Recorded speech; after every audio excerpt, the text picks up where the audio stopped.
Hello, and welcome to the Pro Beginner Mixer, where we make pro-level recordings using GarageBand.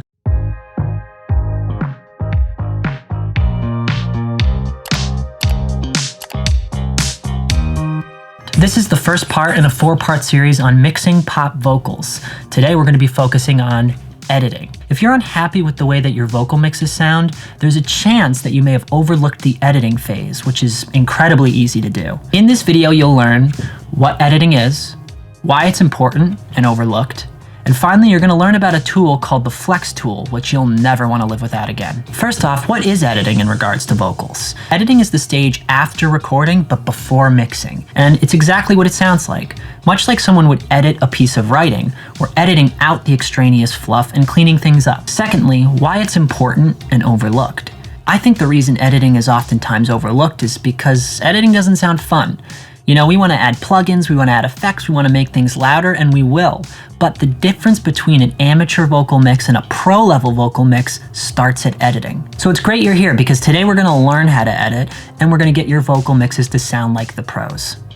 So, one of the first things I love to start with in editing is cutting. This is where we go through to all the areas where there's no singing and check for any metronome noises, breathing noises, mouth noises that are a dead giveaway to an amateur vocal mix. So, I'm working on a song called Going Home With Him, sung by the lovely Maddie Mazzata. So let's take a listen.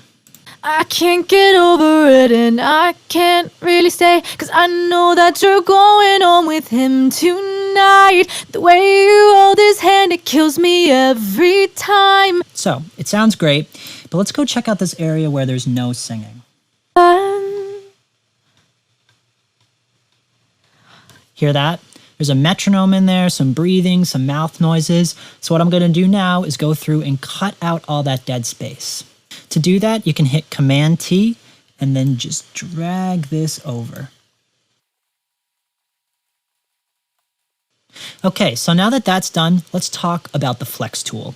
So you'll notice here I have 3 vocals, a main vocal and 2 backups. Now I'm going to use the backups to flesh out the main vocal and make it sound super wide. In order to do that, we're going to pan one left and the other one right. So let's take a listen. You're so far away, I can't get over it and I can't really stay, 'cause I know that you're going home with him tonight. So you'll notice they sound a little all over the place, and maybe that's what you're going for. But in this case, I want to show you how to meld the vocals all together so they sound like one big vocal take. And for that, we need the Flex tool. So in order to do this, double click on one of the backup vocals. Then you're going to go over and you're going to select track. Then under that, enable Flex. Now you'll notice when you enable the Flex, down in your workspace here, your vocal double will turn blue and you'll see these transient lines appear. Now what Flex Time will enable us to do is to basically shape our double to match our main vocal. Now in order to do that, we need to click on one of these transient markers and just simply drag it onto the metronome grid. This is tedious, but it's hugely effective in creating a big, wide vocal that otherwise we wouldn't be able to get.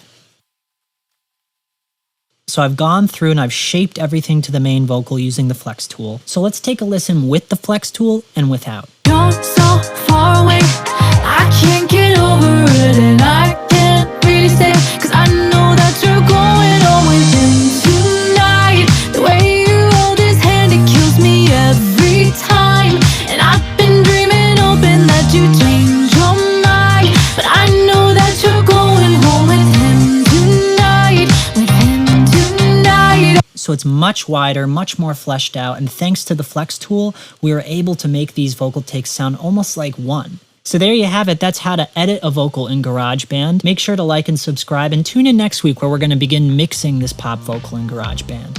Take care.